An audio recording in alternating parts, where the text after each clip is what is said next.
یہاں تو صحیح حدیث بھی نہیں ہے، یہاں تو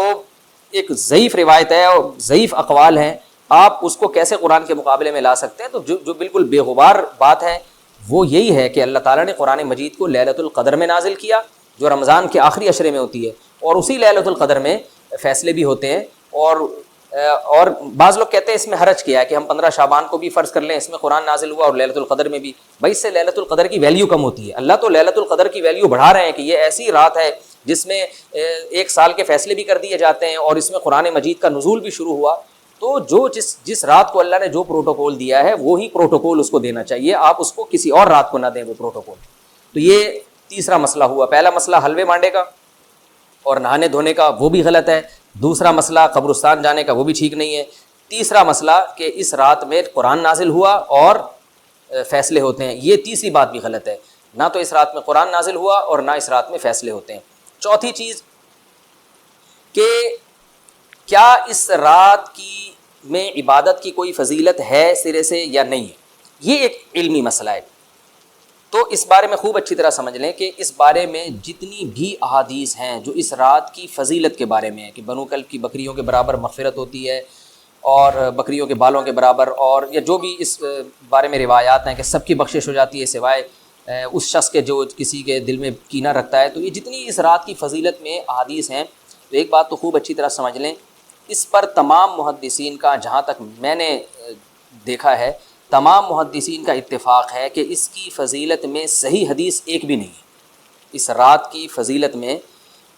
ایک بھی صحیح حدیث موجود نہیں ہے، لیکن ضعیف روایتیں اتنی کثرت سے ہیں کہ ایک الگ محدثین کا اصول ہے کہ جب ضعیف روایتیں کی سندیں زیادہ ہو جائیں تو وہ حسن بن جاتی ہے، یعنی قابل قبول ہو جاتی ہے وہ، کیونکہ بہت ساری کمزور چیزیں مل کے اس میں کچھ قوت پیدا کر دیتی ہیں۔ تو اب جن علماء نے احادیث کے ضعف کی طرف دیکھا کہ ایک بھی صحیح روایت نہیں ہے، انہوں نے اس رات کا بالکل انکار کر دیا کہ اس رات کی سرے سے کوئی فضیلت نہیں ہے۔ لیکن جن علماء نے اصول حدیث کی طرف دیکھا اور فقہ کے ایک اصول کی طرف دیکھا کہ کثرت روایات درجہ حسن تک پہنچ جاتی ہیں ضعیف روایات، تو انہوں نے کہا کہ بالکل اس رات کی فضیلت کا انکار ہی سرے سے کر دینا یہ غلط ہے۔ تو جمہور اس طرف گئے ہیں کہ اس رات کی فضیلت کا بالکل انکار کر دینا یا اس کی عبادت کی فضیلت کا بالکل انکار کر دینا یہ ٹھیک نہیں ہے۔ لیکن کچھ علماء، وہ بھی بڑے محقق علماء ہیں، وہ اس طرف گئے ہیں کہ اس رات کی سرے سے کوئی فضیلت اسلام میں ہے ہی نہیں۔ اب میں دونوں طرف کے علماء کا کچھ تھوڑا سا تجزیہ پیش کرتا ہوں۔ تو جو علماء یہ کہتے ہیں کہ اس رات کی فضیلت ہے اور فضیلت میں کثرت سے روایات ہیں اور اس میں بڑے بڑے علماء داخل ہیں، امام شافعی رحمہ اللہ تعالیٰ جیسے مجتہد بھی ہیں جو اس رات کی فضیلت کے قائل ہیں۔ باقی ائمہ سے مجھے جو ہے نا امام ابو حنیفہ سے کچھ نہیں ملا اس رات کی فضیلت کے بارے میں، اور امام احمد ابن حنبل سے بھی مختلف روایات ملی ہیں، اس لیے میں جزم سے کسی اور امام کے بارے میں نہیں کہہ سکتا، لیکن امام شافعی سے بہرحال اس کی فضیلت صراحتاً منقول ہے، اگرچہ انہوں نے بھی اعتراف کیا ہے کہ اس کی روایات کے بارے میں جتنی اس بارے میں روایات ہیں وہ ضعیف ہیں، لیکن وہی ایک اصول ہے کہ جب ضعیف روایات بہت کثرت سے ہوتی ہیں تو درجہ حسن تک پہنچ جاتی ہیں۔ تو اس اصول کے تحت جمہور اس کے قائل ہیں کہ اس رات میں عبادت اگر ہم کرتے ہیں تو دوسری راتوں کی نسبت ہمیں ثواب زیادہ ملتا ہے۔ لیکن جو بعض دوسرے علماء جو بالکل ہی اس رات کی فضیلت کے منکر ہیں، ان کے دلائل میں یہ ہے کہ یہ بات اگرچہ درست ہے کہ اگر ضعیف روایات کثرت سے ہوں تو وہ درجہ حسن تک پہنچ جاتی ہیں، لیکن وہ کہتے ہیں کہ کچھ قرائن ایسے ہیں جن قرائن سے پتہ چلتا ہے کہ جو ہے ان قرائن کو اگر سامنے رکھا جائے تو وہ ان کی رائے یہ ہے کہ پھر ان کا خیال یہ ہے کہ ان کا رجحان اس طرف ہے کہ اس رات کی سرے سے کوئی فضیلت نہیں ہے۔ ان قرائن میں ایک چیز یہ بھی ہے کہ اس کے بارے میں جو روایات ہیں ان میں بہت زیادہ ثواب کی بشارت سنائی گئی ہے۔ تو بعض محدثین کا یہ اصول ہے کہ کسی رات کے بارے میں یا کسی خاص عمل کے بارے میں بہت زیادہ کہیں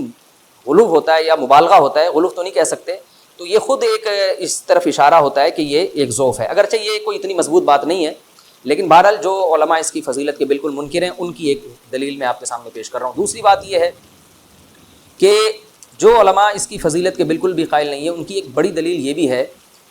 جن میں ہمارے شیخ حضرت مفتی رشید احمد صاحب رحمہ اللہ تعالیٰ بھی تھے، اگرچہ انہوں نے اس بارے میں کوئی صراحتاً فتویٰ نہیں دیا، لیکن وہ یہ اشکال ظاہر کیا کرتے تھے کہ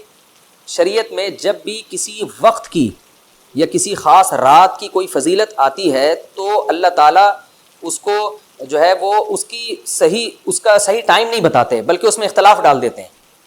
اس کی مثال ایسے جیسے جمعے کے دن حدیث میں آتا ہے کہ ایک وقت جمعے میں ایسا آتا ہے جس میں دعا لازمی قبول ہوتی ہے، اب ظاہر ہے وہ بڑا فضیلت کا وقت ہے، تو وہ وقت ہمیں متعین طور پہ بتایا نہیں گیا ہے، اس لیے علماء کا اس میں اختلاف ہوا. بعض نے کہا عصر کے بعد، بعض نے کہا کہ 2 خطبوں کے درمیان.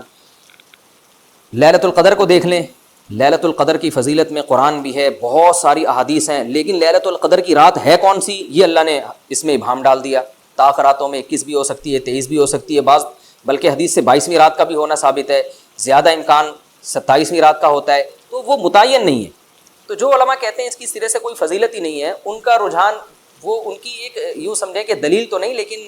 ایک استیناس کہتے ہیں اس کو، کہ اس سے ان کے اس نظریے کو تقویت ملتی ہے کہ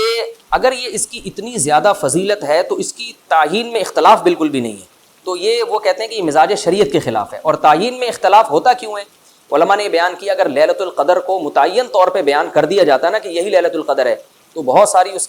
اس میں جو ہے نا حکمتیں فوت ہو جاتی، جن میں ایک یہ بھی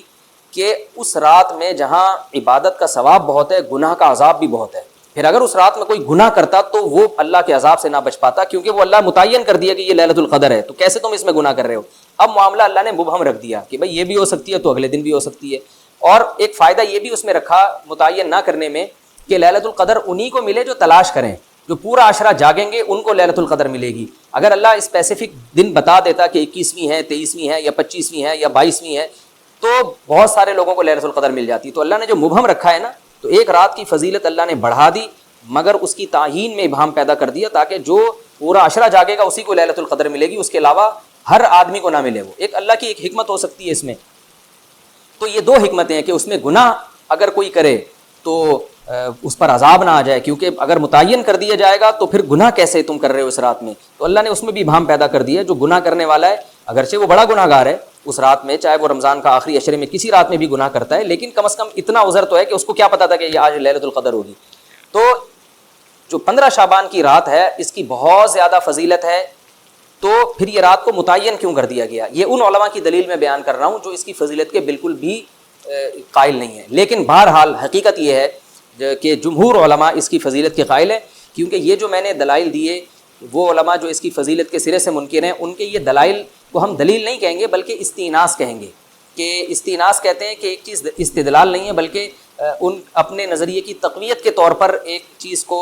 پیش کر دینا جس سے یہ لگتا ہو کہ واقعی یہ صحیح کہہ رہے ہیں. اس کو استیناس کہتے ہیں، میں جو آسان لفظوں میں سمجھانے کی کوشش کر رہا ہوں. اور ایک استدلال کہتے ہیں کہ ایک ریسرچ کو، ایک پوری تحقیق کو. تو جمہور کا مذہب ایک اصول پر مبنی ہے کہ بھائی اتنی ساری روایات ہیں اور ضعیف ہیں، ان میں ٹھیک ہے کچھ موضوع بھی ہیں لیکن بہت ساری ایسی ہیں جو موضوع بھی نہیں ہیں. ضعیف روایات ہیں جب اتنی کثرت سے ہیں اور اس میں ہے بھی عبادت کا تذکرہ تو عبادت کرنے میں کوئی حرج بھی نہیں ہے. تو لہذا انہوں نے اس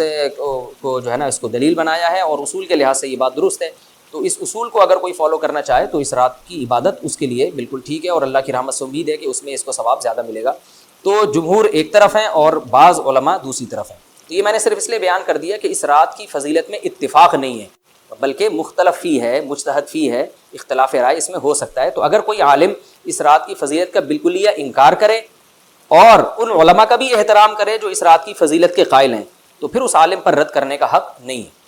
دوبارہ میں اپنی بات کو ریپیٹ کرتا ہوں، اگر کوئی عالم یہ کہے کہ اس رات کی سرے سے کوئی فضیلت نہیں ہے تو اس عالم پر طعن و تشنیع جائز نہیں ہے کیونکہ ان کے بھی کچھ نہ کچھ استدلالات ہیں. ہاں اگر کوئی عالم اس رات کی فضیلت کا انکار کر کے جمہور کے مذہب کو بالکل غلط قرار دیں اور اس عمل کو یہاں اس رات کی عبادت کو بالکل بدعت قرار دیں اور جو اس رات میں عبادت کر رہے ہیں یا اس کی فضیلت کے قائل ہیں ان کو بدعتی قرار دیں تو یہ غلو ہو جائے گا، یہ زیادتی ہو جائے گی جو کہ بالکل غلط ہے. کیونکہ جب دونوں طرف دلائل ہیں تو اعتدال والی رائے اختیار کرنی چاہیے اور کسی ایک طرف بہت زیادہ جھکاؤ یا کسی ایک کو 100% غلط قرار دے دینا، بدعتی قرار دے دینا یہ درست نہیں ہے. تو ہماری قوم میں ایک مزاج ہے کہ بس اپنی رائے کو مسلط کرتے ہیں اور دوسرے کی رائے کو مانتے ہی نہیں. تو عوام کے لیے کیا ہے؟ لوگ کہتے ہیں مفتی صاحب کنفیوز کر دیا آپ نے تو لٹکا کے چھوڑ دیا ہمیں. کوئی میں کنفیوز نہیں کر رہا، عوام جمہور کے مذہب کو فالو کرے گی. جمہور میں بڑے بڑے علماء ہیں وہ اس کی فضیلت کے قائل ہیں اور وہ اس کے قائل ہیں کہ اس رات میں عبادت کرنی چاہیے، تو آپ جمہور کے مذہب کو فالو کر سکتے ہیں. تو اب یہ بات تو ہو گئی جمہور کا مذہب، میں نے آپ کو بتایا کہ وہ اس رات میں فضیلت کے قائل ہیں کہ اس رات میں عبادت کرنی چاہیے. لیکن کیسے کرنی چاہیے اس پر تمام علماء کا اتفاق ہے کہ مسجد میں جتھے بنا کے جانا یا اجتماعی عبادت کرنا یہ بالکل بدعت ہے، بالکل ناجائز ہے. اسی طرح کوئی مخصوص قسم کی نماز پڑھنا کہ پہلی رکعت میں یہ والی صورت تو دوسری میں یہ والی صورت تو تیسری میں یہ والی صورت، یہ بالکل بدعت ہے. صلاۃ التسبیح کی جماعتیں بدعت ہیں. تو ایک ہی راستہ ہے آپ کے پاس، آپ عبادت کرنا چاہتے ہیں تو انفرادی طور پر ایسے عبادت کریں جیسے عام دنوں میں آپ عبادت کرتے ہیں، یہ ویسے ہی نماز پڑھیں جیسے عام دنوں میں نماز پڑھتے ہیں، کوئی مخصوص صورتیں مخصوص رکعتیں نہیں، جتنی اللہ توفیق دے تنہائی میں آپ 2 رکعتیں، تہجد کی 4 رکعتیں، 6 رکعتیں، 8 رکعتیں، 16 رکعتیں، جتنی اللہ توفیق دے آپ رات کو کھڑے ہو کر انفرادی نماز پڑھیں، دعائیں مانگیں اللہ تعالیٰ سے، قرآن کی تلاوت کریں، تسبیحات کریں، جتھے نہ بنائیں مسجد میں، چراغاں نہ کریں، بتیاں نہ لگائیں، قبرستانوں پہ رش نہ کریں، یہ سب ناجائز اور سب حرام ہے، گناہ ہے، اس کا اسلام میں کوئی تصور نہیں۔ کرنا ہے تو صرف ایک کام آپ کر سکتے ہیں کہ صرف عبادت کریں، اور اللہ کی رحمت سے امید کی جا سکتی ہے کہ اللہ تعالیٰ اس رات میں آپ کو عبادت کا دوسری راتوں کی نسبت ثواب عطا فرمائے گا، کیونکہ آپ اگر جمہور علماء کو فالو کر رہے ہیں تو ہمیں یعنی جن کے پاس علم نہیں ہے تو ان کو علماء ہی کو فالو کرنے کا اللہ نے حکم دیا ہے، تو آپ جمہور علماء کی رائے پر عمل کرتے ہوئے اگر عبادت کرنا چاہیں تو اللہ کی رحمت سے امید ہے کہ انشاءاللہ آپ کو ثواب ملے گا، لیکن عبادت کا کوئی مخصوص طریقہ ہرگز نہیں ہے۔ پمفلٹ بٹ رہے ہوتے ہیں کہ یہ والی صورت پڑھنے سے یہ ہو جائے گا تو یہ والی صورت پڑھنے سے یہ ہو جائے گا، یہ بالکل غلط ہے۔ تو انفرادی عبادت ہوگی اور ایسے ہی عبادت کا طریقہ ہوگا جیسے پورے سال ہوتا ہے، نماز اسی طرح پڑھی جائے گی جیسے پورے سال پڑھی جاتی ہے، دعائیں مانگی جائیں گی، اپنے طور پر اجتماعی سطح پہ کوئی عمل نہ کیا جائے۔ اللہ تعالیٰ سے دعا ہے کہ اللہ تعالیٰ ہمیں سمجھنے کی، عمل کرنے کی توفیق عطا فرمائے۔